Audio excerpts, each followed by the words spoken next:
नमस्कार, मैं हूं अखिलेश पांडे और आप देख रहे हैं सी न्यूज़ भारत। वक्त हो चुका है न्यूज़ बुलेटिन का। खबरों के इस बुलेटिन में हम जानेंगे कि कहां स्कूलों में लर्निंग सिस्टम से कराई जाएगी बच्चों की पढ़ाई। इसके बाद जानेंगे कि कहां खेत में युवक का शव मिलने से मचा हड़कंप, और साथ ही बताएंगे कि कहां पर धूमधाम से मनाया गया नगर पंचायत का 34वां स्थापना दिवस। ऐसी ही और भी खबरों पर आइए विस्तार से करते हैं चर्चा। आगरा में दिल्ली गेट स्थित kangaroo kids international pre school learning system को कराएगा बच्चों की पढ़ाई। कई देशों में 100 से अधिक सेंटरों में आधुनिक प्रणाली से बच्चों के बौद्धिक विकास में अहम सहयोग निभा रहा स्कूल। ये जानकारी सरकार हॉस्पिटल के चेयरमैन डॉक्टर देवाशीष सरकार ने दी। उनका कहना था कि अब ताज नगरी में भी अभिभावक इस स्कूल में अपने बच्चों की पढ़ाई की शुरुआत कराकर उनकी उज्जवल भविष्य की नींव तैयार कर सकते हैं। उन्होंने स्कूल की सुविधा और विशेषताओं की भी जानकारी दी। प्रिंसिपल रूनू दत्ता ने बताया कि स्कूल में पौने 2 साल से 5 वर्ष तक के बच्चों को लर्निंग सिस्टम के माध्यम से पढ़ाया जाएगा। बच्चों का बौद्धिक, मानसिक और शारीरिक विकास कराएगा। कंगारू किड्स इंटरनेशनल प्रीलू स्कूल इस दौरान डॉक्टर अंशिका सरकार और रविंद्र शर्मा मौजूद रहे।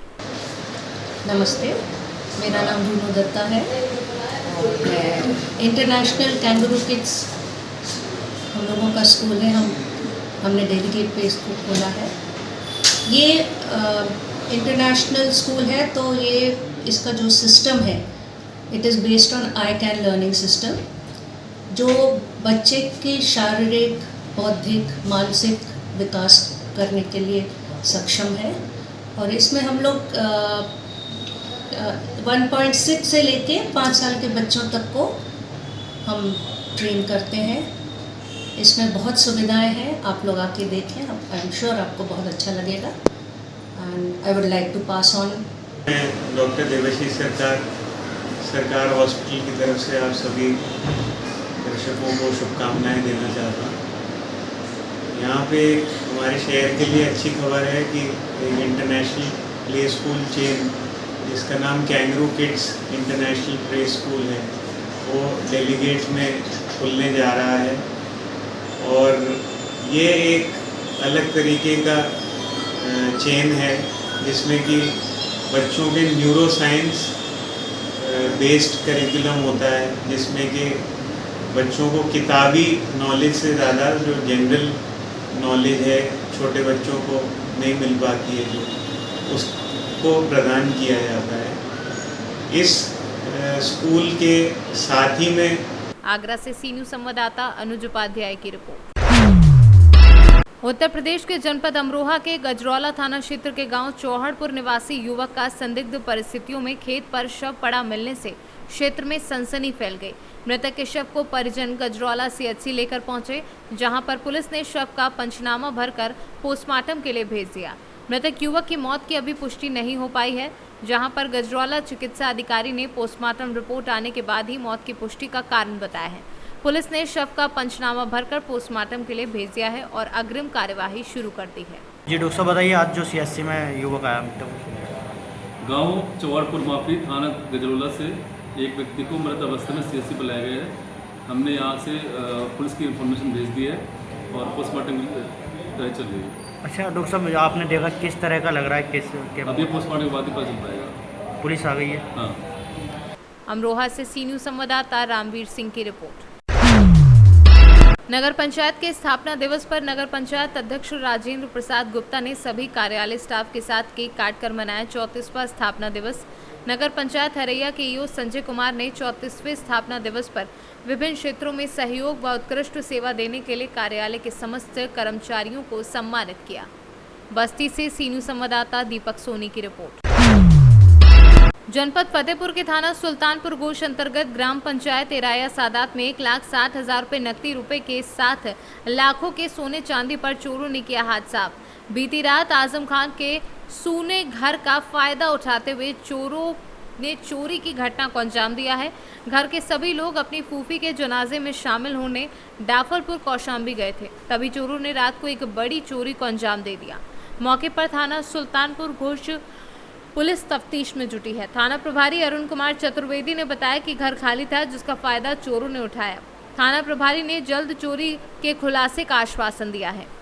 फतेहपुर से सी न्यूज़ संवाददाता शहनशाह अब्दी की रिपोर्ट। हाटा तहसील अंतर्गत मोतीचक ब्लॉक के पैकोली सिविलियन विद्यालय परिसर में लगा पानी छात्र एवं छात्राओं को स्कूल में जाने के लिए होती है काफी दिक्कत। सीधे देखा जाता है कि सिविलियन विद्यालय और पूर्व माध्यमिक विद्यालय दोनों एक ही ग्राउंड में पढ़ाई की जाती है, लेकिन देखा जा रहा है कि वहीं पर गेट से लेकर अंदर परिसर तक जलमग्न दिखाई दे रहा है और वहीं पर छात्राओं को देखा जा रहा है कि पानी के रास्ते स्कूल में जाते हुए नजर आ रहे हैं। अगर कोई भी छात्र उस पानी में गिरता है तो उसकी जिम्मेदारी किनकी होगी? अभी पैर टूट गया होता फिर वापस मैं रिटर्न हुआ हूँ। ये पानी कब से लग रहा है? पानी तो बहुत दिन से लग रहा है इसमें, जब भी बारिश होता है पानी लग जाता है इसमें। कुशीनगर से सी न्यूज़ संवाददाता सत्यनारायण चौरसिया की रिपोर्ट। उत्तर प्रदेश के जनपद बांदा में भ्रष्ट जिम्मेदारों के कई मामले सामने आते रहते हैं। वहीं एक ऐसा मामला फिर से सामने आया। ग्रामीणों ने जिलाधिकारी को ज्ञापन के माध्यम से अवगत कराया कि हम लोग ग्राम कुर्रा का पूर्वा मजरा कुर्रा बुजुर्ग के निवासी एवं गरीब व्यक्ति हैं। हमारे गांव का कोटेदार वीरेंद्र वर्मा अक्टूबर माह व नवंबर माह सन 2021 का संपूर्ण अनाज गबन कर लिया गया है। हमारी शिकायतों के आधार पर कोटेदार वीरेंद्र वर्मा का कोटा निलंबित कर दिया गया था, लेकिन उसके विरुद्ध अब तक कोई रिपोर्ट दर्ज नहीं कराई गई है। हम लोगों के साथ कोटेदार वीरेंद्र वर्मा के द्वारा हमेशा अनियमितता की जाती रही है। कुर्रा खाना क्या लगता है? कमासिन खाना सर। कमासिन क्या मामला है, किस बात को लेकर आना हुआ है यहाँ पर? सर रिपोर्टदार के संबंध में आया कि 2021 में सर अक्टूबर या नवंबर में अंगूठे लगवा लिया था सर। अंगूठे लगवाने के बाद अनाज नहीं दिया। क्या नाम है कोटेदार का, कहाँ का कोटेदार है ये? वीरेंद्र सिंह वर्मा कोर्रा बुजुर्ग। वीरेंद्र सिंह वर्मा कोर्रा बुजुर्ग कपड़वा। अच्छा, लगभग कितने लोगों का अंगूठा लगवा के नहीं दिया राशन? समस्त पूरे कार्ड धारकों का सर। लगभग कितने लोग होंगे अंदाज से? लगभग 300 कार्ड धारक सर। 300 कार्ड धारक हैं जी। किसी को नहीं दिया? किसी को नहीं दिया। अंगूठा लगा लिया? जी जी। तो फिर इसके बाद आप लोगों ने संबंधित अधिकारियों को शिकायत की है? जी, लगातार हम शिकायत करते चले आ रहे हैं। एक वर्ष होने जा रहा है। लगभग कब की घटना है ये सर? अक्टूबर नवंबर 2021 की सर। अच्छा, तो अभी तक कुछ नहीं हुआ? कुछ नहीं हुआ सर। तो आज कहाँ हुए आप लोग? सर यहाँ जिलाधिकारी महोदय बांदा। मुलाकात हुई उनसे? उनसे नहीं हो पाई सर। जो उनके कार्यरत में तैनात हैं उनसे मुलाकात। क्या आश्वासन दिया उन्होंने? उन्होंने ये कहा है कि चलो हम जांच करवाते हैं और 23/6/2022 को सर डीएम साहब को आमने सामने एप्लीकेशन दिया था। उन्होंने कहे थे कि हम जांच करवाते हैं और 2 महीने बाद बहाल कर दिए सर। 2 महीने में बहाल कर दिए? जी, अभी तक उसकी इंक्वायरी नहीं हो पाई सर। अच्छा, तो आप लोग कितने लोग आए अभी लगभग यहाँ पर? यहाँ 40 लोग हैं लगभग सर। 40, सभी एक ही समस्या को लेकर आए हैं? हाँ जी। बांदा से सी न्यूज़ संवाददाता कुलदीप त्रिपाठी की रिपोर्ट। कांसाबेल जसपुर में शामिल छत्तीसगढ़ कर्मचारी अधिकारी फेडरेशन के प्रांतीय आह्वान पर 12 दिन से लगातार चल रहे अनिश्चितकालीन हड़ताल 2 सितंबर को 12वें दिन भी छत्तीसगढ़ महतारी की पूजा अर्चना पश्चात राज्यगीत गायन कर जारी रहा और कर्मचारियों और अधिकारियों के द्वारा अपनी 2 सूत्री मांग 34% डीए और 7वें वेतनमान के आधार पर एचआरए के हेतु आवाज बुलंद की गई। आज धरना स्थल मंगल भवन कांसाबेल में श्री राजेश कुमार अम्बस्ट महासचिव छत्तीसगढ़ कर्मचारी अधिकारी फेडरेशन जिला जशपुर का अपनी जिला टीम के सदस्यों के साथ आगमन हुआ, जिनका कर्मचारी अधिकारी फेडरेशन ब्लॉक इकाई कांसाबेल के उपाध्यक्ष प्रेम शंकर यादव, संयोजक आरडी शर्मा, मीडिया प्रभारी प्रदीप नायक, मेघश्याम पैंकरा व अन्य के द्वारा नारेबाजी करते हुए गर्मजोशी से स्वागत किया गया। बताइए मैडम, क्यों? एक मिनट। हमारी शासन से बस 2 सूत्रीय मांग है कि हमारा महंगाई भत्ता 34% डीए और हमारा एचआरए हमको मिलना चाहिए। ये हमारा अधिकार है, हमारा हक है हम सभी कर्मचारियों का, और यही हमारी मांग है और शासन को यह मांग जल्द से जल्द पूर्ण करना होगा, तभी हमारी यह अनिश्चितकालीन हड़ताल समाप्त होगी। अन्यथा हम यूं ही अपनी हमेशा ऐसा ही हमारा हड़ताली कार्यक्रम चलता रहेगा।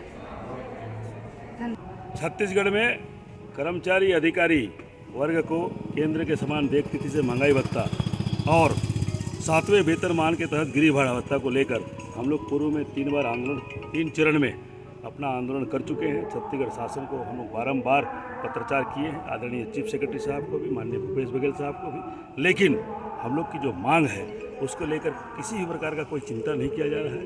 और कल माननीय मुख्यमंत्री का सोशल मीडिया में एक अपील आया है कि समाज हित में, जनता हित में आपको वापस आना चाहिए। हो सकता है कि संवाद और चर्चा सघन चल रहा है प्रांतीय संयोजक आदरणीय कमल वर्मा साहब के साथ, आजकल में हो सकता है कि हम लोग का वांछित परिणाम मिल जाएगा तो आंदोलन संपन्न भी हो सकता है, और यदि परिणाम नहीं प्राप्त होता है तो ये आंदोलन जारी रहेगा। ऐसा हम जशपुर से सी न्यूज संवाददाता संतोष थवाइत की रिपोर्ट। महारानीपुर में गुरुवार की दोपहर स्थानीय प्रशासन को सूचना मिली कि राशन का चावल पिकअप में भरकर रानीपुर से आ रही गाड़ी जो मध्य प्रदेश से आ रही है, हाईवे पर इंतजार में खड़े अधिकारियों ने पिकअप को रोका तो उसमें सरकारी चावल की बोरियां ठसाठस भरी थी। भारी पिकअप को नवीन गल्ला मंडी में मंडी सचिव के सुपुर्द किया गया और जांच की जा रही है और उसके बाद कार्यवाही की जाएगी। सर एक कार्रवाई हुई है सर चावल को लेकर, सर क्या कार्रवाई रही सर उसमें चावल की गाड़ी को लेकर? सर कल एक सूचना प्राप्त हुई थी कि रानीपुर की तरफ से एक पिकअप चावल की बोरियों को लाद के ले जा रहा है। इस संबंध में पूर्ति विभाग के इंस्पेक्टर को भेजा गया था। उन्होंने मौके पर चावल की गाड़ी को पकड़ा और उसको मंडी ले जाकर वहाँ पे गिनती की गई। वहाँ पे 45 बोरियाँ चावल की मिली हैं। यह चेक किया जा रहा है कि ये चावल की बोरियाँ जो हैं वो कहीं किसी फेयर प्राइस शॉप से कहीं प्रेफरेंस तो नहीं है या फिर ये चावल नॉर्मल सा है, ये चेक किया जा रहा है और उसी के अनुसार कार्रवाई की जाएगी। अभी तक कोई सर मुकदमा या कोई अमल में लाया गया है सर आप सरकार की तरफ? अभी तक पहले ये भी जांच का विषय है कि चावल कहाँ का है, किसका है। झांसी से सी न्यूज संवाददाता चंदू रायन की रिपोर्ट। महोबा में गांव के ही दबंगों ने की युवक के साथ बंदूक की नोक पर मारपीट। प्लास्टिक के पाइप से युवक की कर दी बेरहमी से पिटाई। स्थानीय पुलिस पर लापरवाही और कार्यवाही न करने के आरोप लगाए हैं। गंभीर चोटों के साथ युवक एसपी की चौखट पर पहुंच लगा रहा न्याय की गुहार। महोबा से सी न्यूज संवाददाता राहुल कश्यप की रिपोर्ट। यूपी के उन्नाव जिले में आस्था से खिलवाड़ का एक मामला सामने आया है। यहाँ एक युवक ने ऑनलाइन अमेज़न से मूर्तियां मंगवाई और खेत की खुदाई निकलने की झूठी कहानी गढ़ डाली।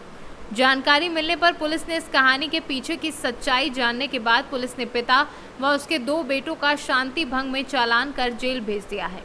बताया जा रहा था कि उन्नाव के आसिवन थाना क्षेत्र के अंतर्गत महमूदपुर गांव के रहने वाले अशोक पेंटर के खेत में खुदाई के दौरान गड्ढे में लक्ष्मी, सरस्वती, कुबेर की मूर्तियों के अलावा रुद्राक्ष, चाबी, सिक्का, कछुआ, कौड़ी निकले जो पूरे क्षेत्र में चर्चा का विषय बने थे। ये सुनकर पुलिस को माजरा समझते देर न लगी। वहीं पुलिस ने सख्ती की और भीड़ को हटवाकर अशोक और उसके दोनों बेटों को हिरासत में लेकर थाने ले गए। इसके बाद तीनों का शांति भंग की धारा में चालान कर दिया।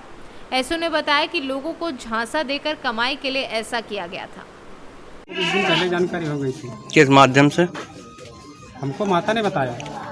अच्छा, क्या क्या निकला आपके खेत में? हमारे खेत में माता जी की मूर्ति निकली 3 जी।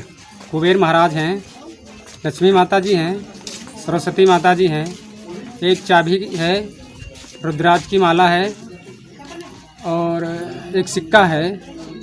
सब मिला के 9 चीज़ें हैं। किस धातु की हैं? अब ये बात तो हम ही नहीं बता सकते। अभी फिलहाल कहाँ पर शिफ्ट किया है आपने उनको? अभी तो हमारे घर में है शिफ्ट, बाकी उनको कल जा है चबूतरा बनाने की कोशिश है और वहीं हम स्थापना उनकी करेंगे कल। ये मामला आसिवन थाना क्षेत्र के महमूदपुर गांव का है। महमूदपुर गांव के निवासी अशोक और उनके 2 लड़के पिछले 2 दिनों से गांव के लोगों को ये बहला फुसला रहे थे कि उनके खेत में कोई सपना आया है जिसके माध्यम से उन्होंने खेत में खुदाई की और खुदाई में मूर्तियाँ निकली हुई हैं और वहाँ पे अपनी मंदिर स्थापित करना चाह रहे थे।